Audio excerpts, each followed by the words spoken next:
He produced and directed some of the biggest projects in Africa. He's an artist and a music teacher. Please stick around.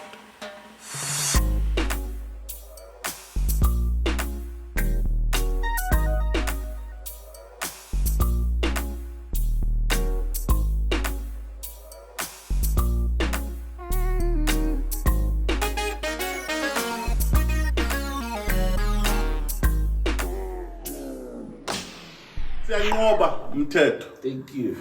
How are you, sir? I'm good, man. How you doing? I'm good. I'm Yeah. actually excited to to be talking to you today because I think we have a lot to talk about. Ooh, yeah. Some bones to pick with you, you know. Yeah, no, let's do it, man. Look, I'm convinced, I'm super convinced that everybody knows who you are. Let's say a lot of people know who I am. I'm yet to introduce myself. I mean, to the world, I think. Okay, fine. For that small community at Mcdowell, maybe tell us who is Siyanqoba. Yeah, man. Firstly, thank you for inviting me. It's really an honor to be here. Yeah. My name is Siyanqoba Mthethwa. I'm a pianist first, keyboard player, session musician. Then I'm a musical director, music producer. I write music as well. And recently now I'm also an artist. Yeah. So that's, in a nutshell, that's who I am. Wow. So I want to start with my first experience of you, which I think it dates back a while back. So I was at the State Theatre in Pretoria. I'm seeing this guy. Oh, actually, look, Swazi, I mean, probably one of the biggest artists to come out of SA. It was a show. I think it was a project. I don't remember the details very well. And I'm seeing, I'm rushing there to see who's on stage, man. Pretoria, that's my territory. I need to know what's going on. Yeah. And I'm seeing these two boys. Well, I'm saying two boys because then they were really two boys. Yeah, we were so tiny. Two tiny boys. I'm like, hey, where's Swazi's regular band, man? Where they?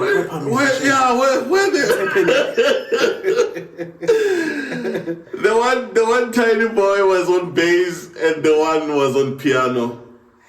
And okay, let's wait and see. And then you put your fingers on that keyboard.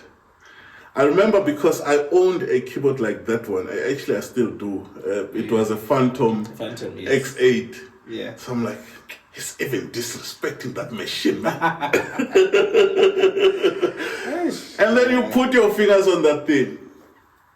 We were done. We could go home now. The show was over. You got the shock of your life. Man, you and Beggar were on another level, man. So where did it all start, man, for you? Well, it started at home. I'm from a Christian family. Yeah. A musical family as well. Yeah. So my dad taught me my first scale, which was C major scale. Yeah. And I learned it from an instrument called a melodica. My dad had that instrument. Yeah. Really talented. Was he a teacher? He was. Oh, okay. A choir conductor. Okay. So, okay. So choral music was a big thing back in the day. So yeah. I saw that thing. I immediately was so interested, you know. So from then, I think that's when the seed was planted. Then the rest I sort of figured out by myself, by watching TV, seeing people that I admired, you know. Back in my township, there's a lot of music. And do you want to talk about some of those, maybe? Like, for example, the people that you know who are making it in the industry, Nqubeko, Mbatha, they are from my township. Oh, there's something about that township. And those are people whenever I would watch TV or when I go to churches around the township. I would see them play. There's a number of other people as well that didn't really make it into the media space, but were really good at playing. So I would draw from a lot of those people. And one of my biggest thing was that I would want to hang out with people way ahead of me because there's something I wanted. So I made sure. That's how I grew. I drew inspiration from TV, going to concerts around the township. I can imagine how was the scene like back in that time. But then who says to you, man, you sound so good? At first it was my grandparents, my parents, people from my church. I'm sure I was not even sounding. I'm sure you were. Let me tell you something. At church, when I started playing at church, because there was no instruments at my home church back in the days, I started playing the melodica at church. So I would just put a pipe on it and blow. I'm sure I was the only one who could hear that thing, at the old church. But because the culture at my church, it's a Pentecostal church. Whether it's there or not. As long as they can clap.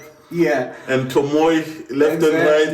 Exactly. So, it sort of gave me a safe space to really explore, try things out. Because I wonder about that, I would be like, I am Vanaway, we love what you're doing, whether they hear it or not. But they had this culture of cheering you on every time you do something for God, So it really helped me. Then, because my parents could see what I love this thing, including my grandparents. So my grandfather was a pastor. My father is a pastor as well. Wow. So my grandparents bought me my first keyboard. And you'll become a pastor. Well, we'll talk about that. So they encouraged me at home. They bought me my first keyboard after the melodica. They bought me my second keyboard as well, until I was able to literally afford my own instrument. It says here you went to, what's that school? UKZN, but I like the college. Howard College. Yes. Yeah.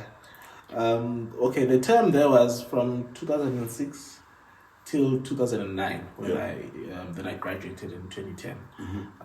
That's when I learned. I got my diploma in jazz and popular music. That's when literally my whole perception of music changed drastically. Because I came into school thinking I can do this. It was harmless. That's the shock of my life when I got there. I was like, no, actually there's a lot I still need to learn. So I dedicated myself to learning as much as I can. So you realize F sharp is not the end of the game, eh? Exactly. There's other friends of F sharp. Hey man, wow! I'm telling you, that school changed my scope. Till today, the information I got there is what's keeping me in the space. What are some of the guys at school that you either went to school with, studied with, and or the guys who taught you? Who are some of the guys who are making an impact, or names that maybe we can relate to today? There's a lot, man. I've named Nqubeko, who was ahead of us. Duduzo Makatini, when I came to school, I think he was doing his final year. He was about to leave. Then there's a number of them. There's a guy called why is his name going away? But like the likes of Yolunga Nqubeko, who came just after me, who are doing amazing right now. Abos Fiso Mafuso. That's my good friend. That one. Johanna Mthethwa. So I grew up with Johanna. So I saw him coming up. Wow. So you guys were all in the same pot. Yeah, I mean with Johanna specifically, I think every student was asked about Johanna. Wow. There was a lecturer called Susan, a female lecturer. Every time, she would make an example of Johan. Johan this, Johan. Wow. Everyone knows who Johan is because of Jay. He's simply amazing. But I mean, the school really produced some amazing gifts. Wow. Yeah. And then there was a couple of bands before Joyous. I don't want to talk about Joyous yet.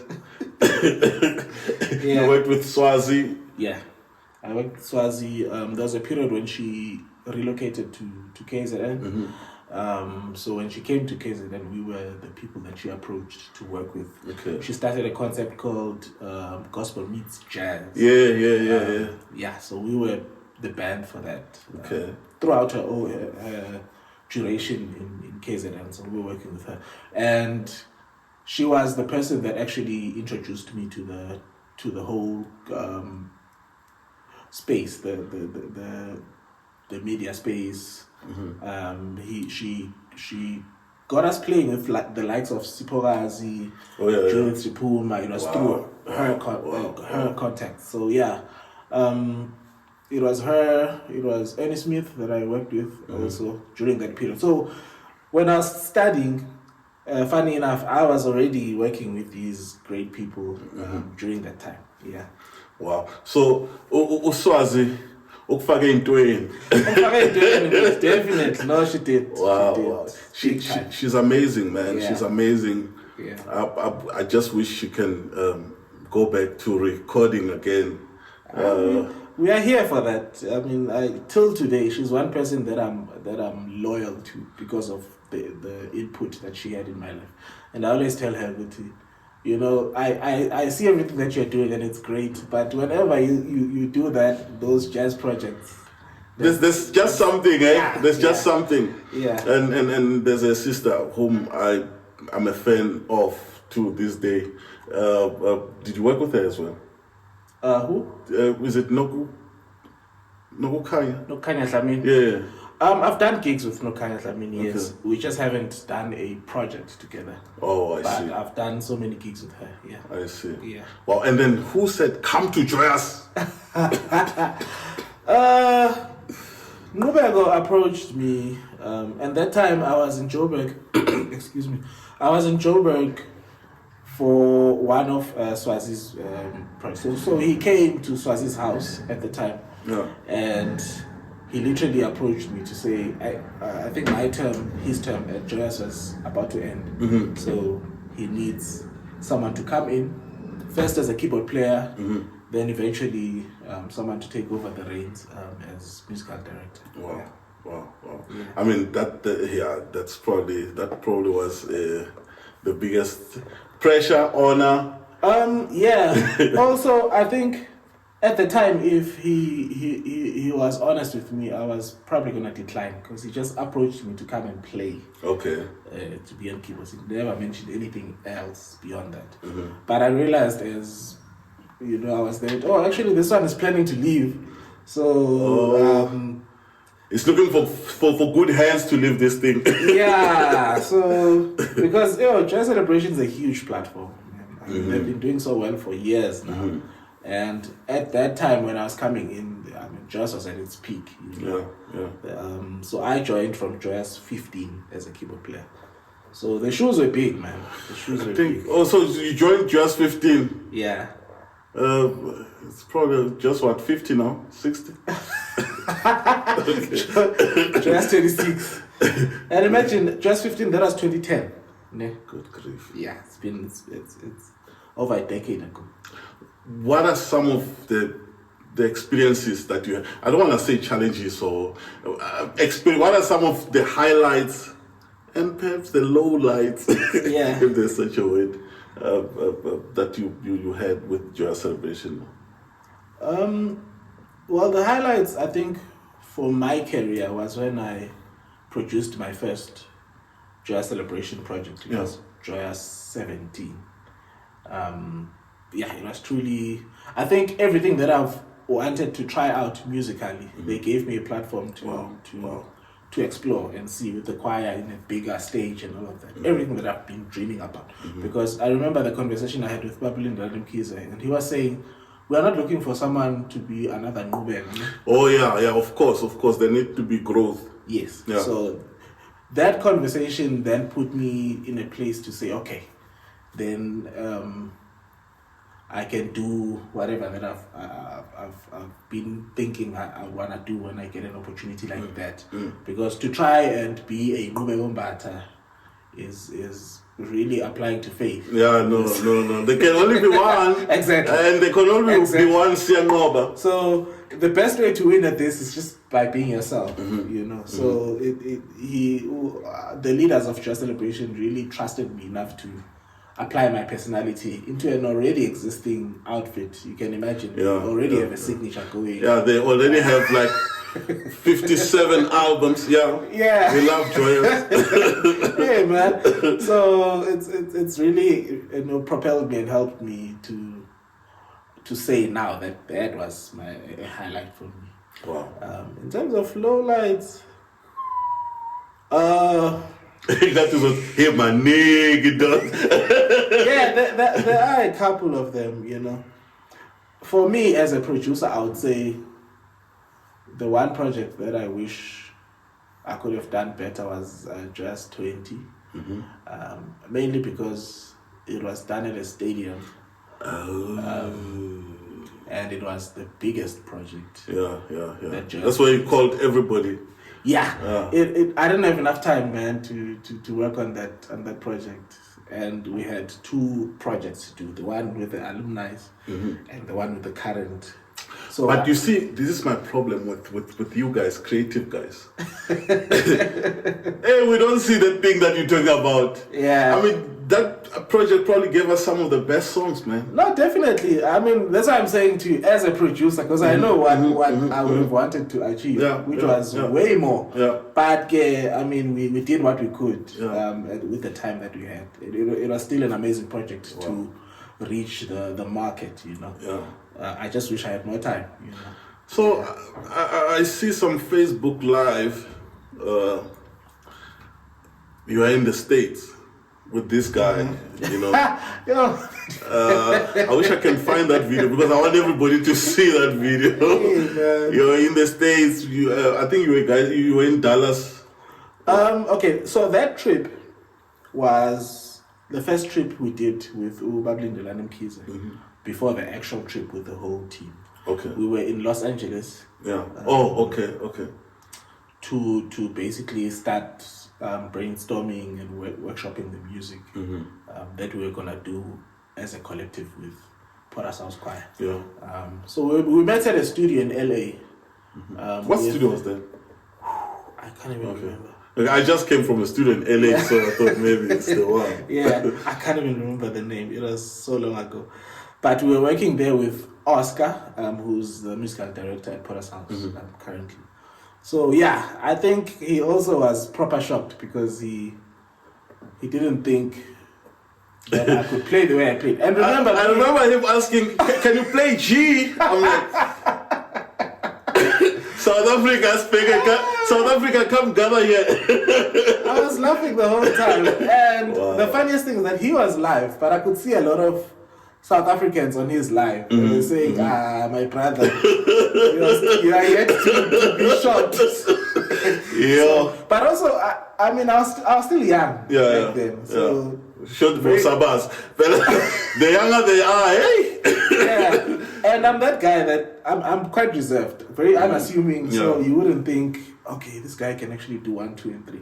Because even in here in South Africa, a lot of people have had to be properly surprised at what I can do when I came in there. Well, I'm one of them, So that was quite a moment. Yeah. Wow. And how do you find that whole project? And I'm talking about the music creation, all the brainstorming, and just the entire production. Yeah. No, man, for me it was a learning experience.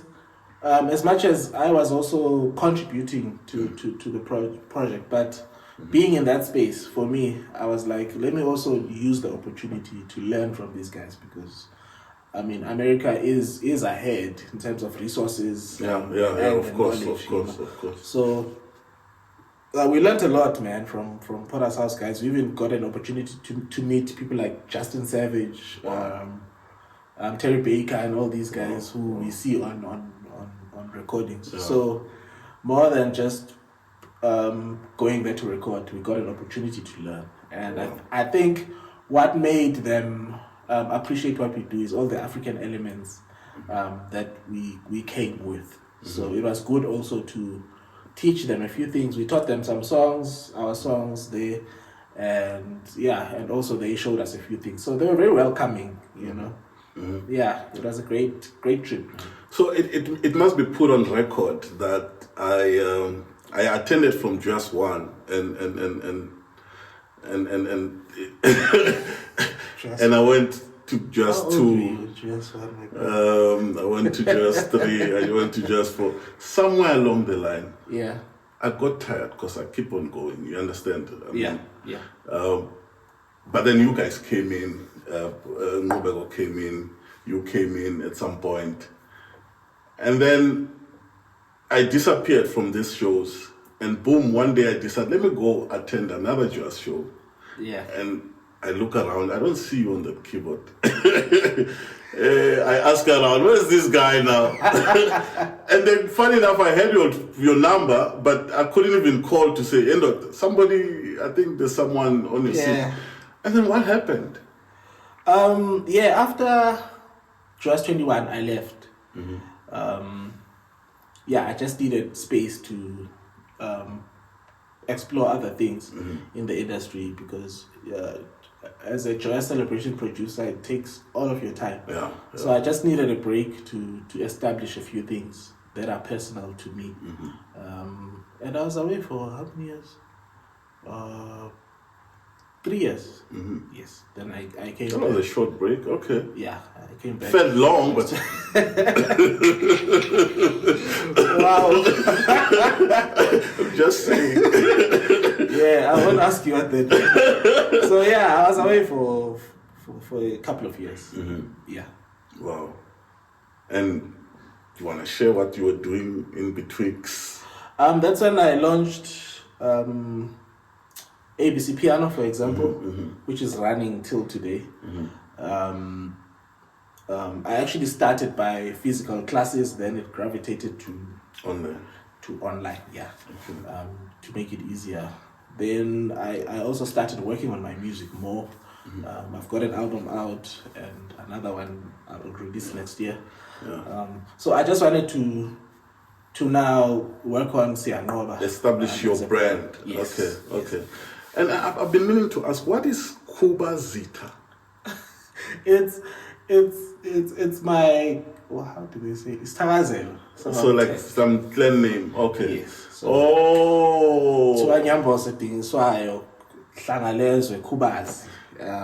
the list is endless. Okay. So unfortunately there was no Kubazi available, so I had to improvise. Okay. So that I keep my surname. Okay.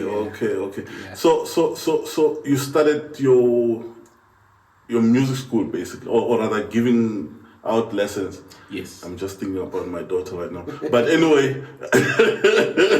Your daughter has come, man. And I'm thinking about my daughter. So how did that go, man? How did you find that, now you're running a school, sort of?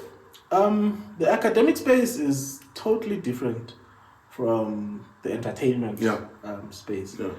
It requires a lot of patience, and there's no limelight there. It's a different set of rules and principles. So it really requires a lot of patience, of which I'm happy that God gave me that grace to just be patient. So in working with people and understanding that also running a school independently means so many things. One, it's I have to understand that not everyone will see through the cause. And I was my people were mainly people who were working, so they will start and not maybe finish because of work responsibilities. So in fact, when I started, my office was in Maboneng, and majority of my students couldn't finish the course. They literally dropped out. I think the one person that finished was, you might know him, a guy called Gonzo, Simelane. We did through a whole course together. And there was 3 more that actually. So I had 4 students who finished. Wow. So that was I mean, that could easily discourage me. Yeah, at of the time, course, you of understand? course, of course. Because, okay, I'm not making money from this thing. It's a business. Business. You know? So, but I had to understand exactly why I started in the first place. You know, it was really to impart what I have and to give back. And I always tell the story to my students that when I had to learn music as a child, there was no institution back then in my township to give me the knowledge that I'm trying to give to the young ones now. You know, I had to.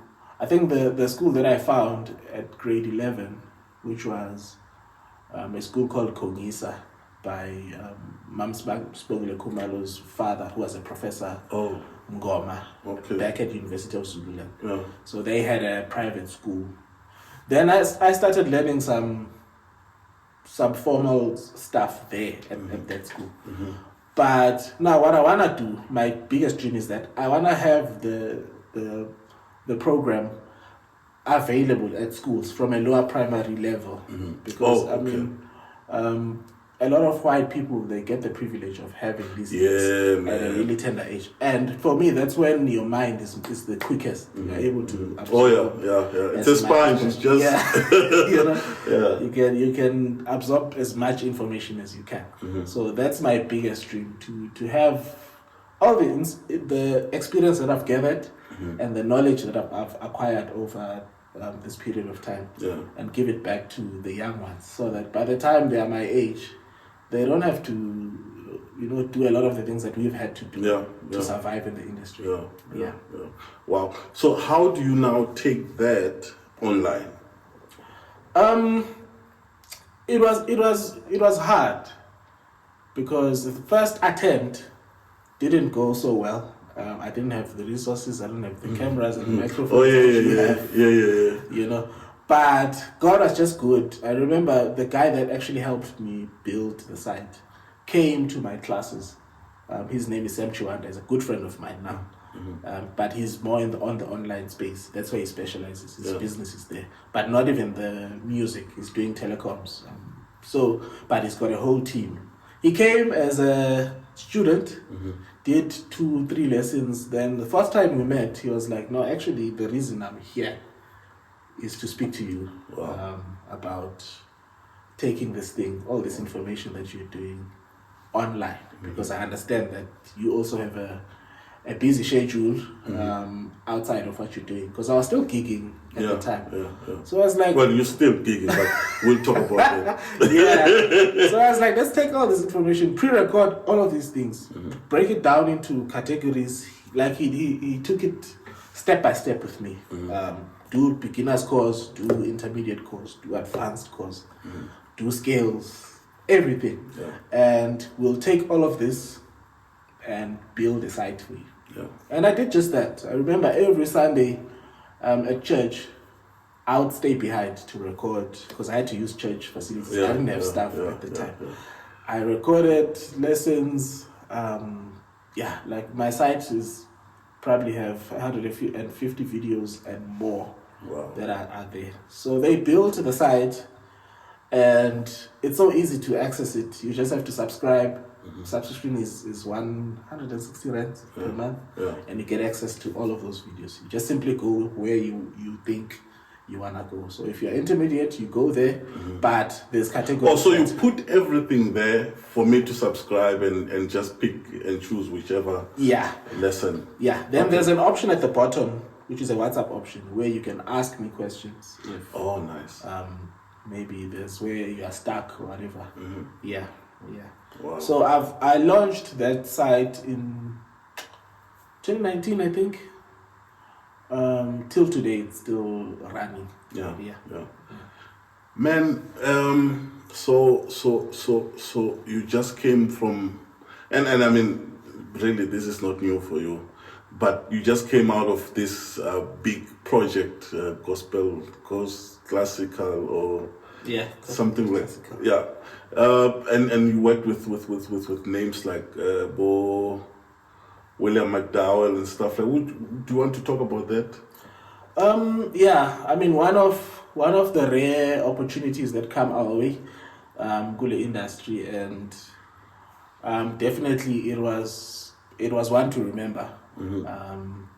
And I remember when we had a virtual meeting with William Mcdowell. I was starstruck the whole time. Thinking, I can imagine, is this man. me? I even took a screenshot. Wow. To say this I need to keep. You know. Wow. But we had a great chat. From then I learned a lot because also Pastor William Mcdowell is a learned musician.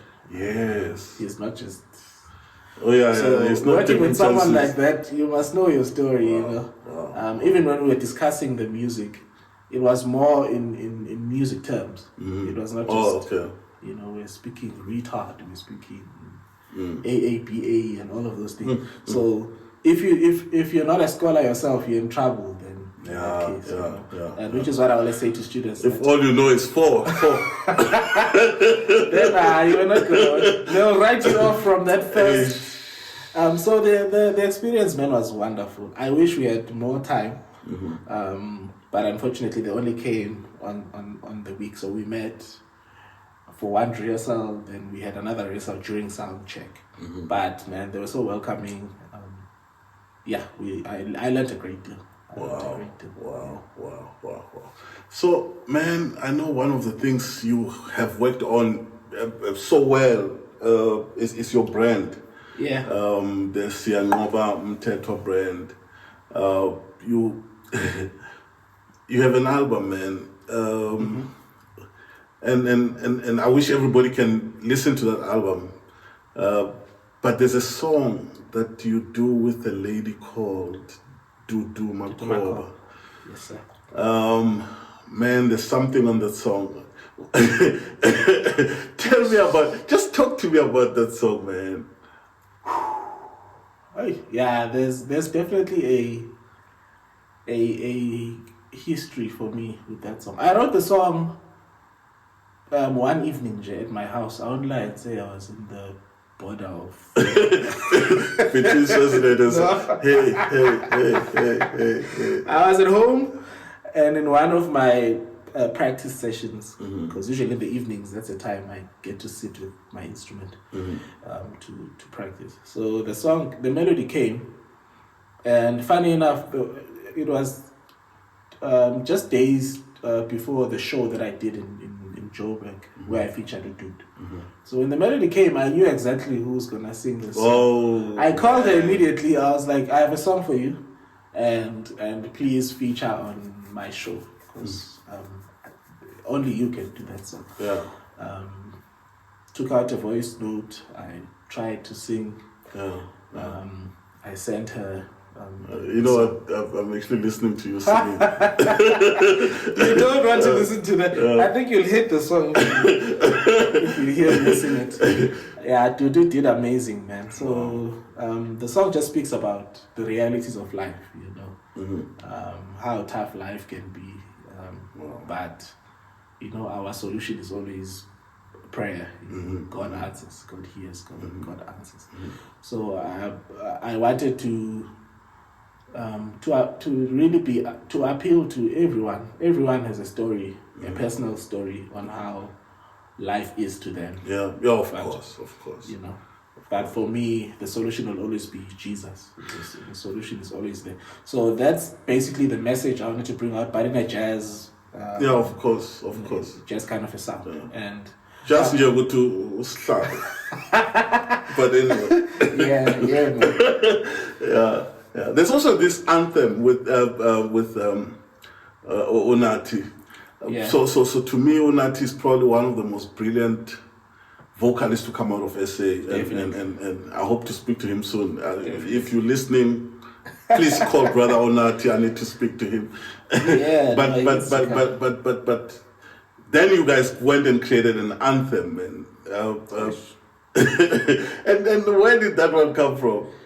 Timbaland.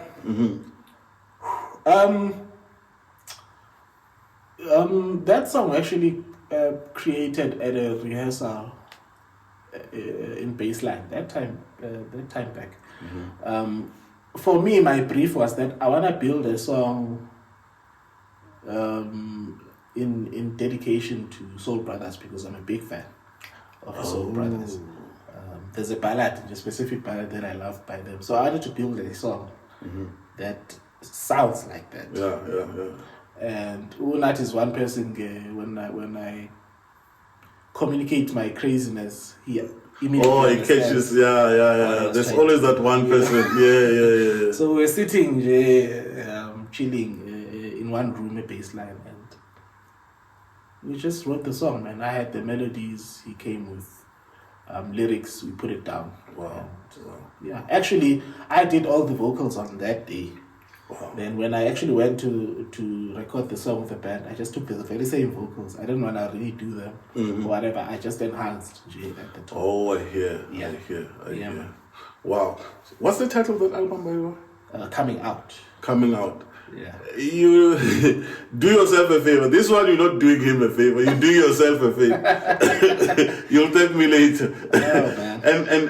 And you recently recorded in style. Yeah. With starlights and rooftop vibes. In a suit, man. That was classy, man. Yeah, man. Like you have to try and be ahead of your own game. Yes, also, of course. My first album was very well received. I was shocked myself because it's a different sound than what people know me for. Yeah. So, but maybe let's talk about that. Yeah. I just hate it when people brand you. Just because I showed you one part of my gift, then don't put a copyright stamp and yeah. But anyway, continue.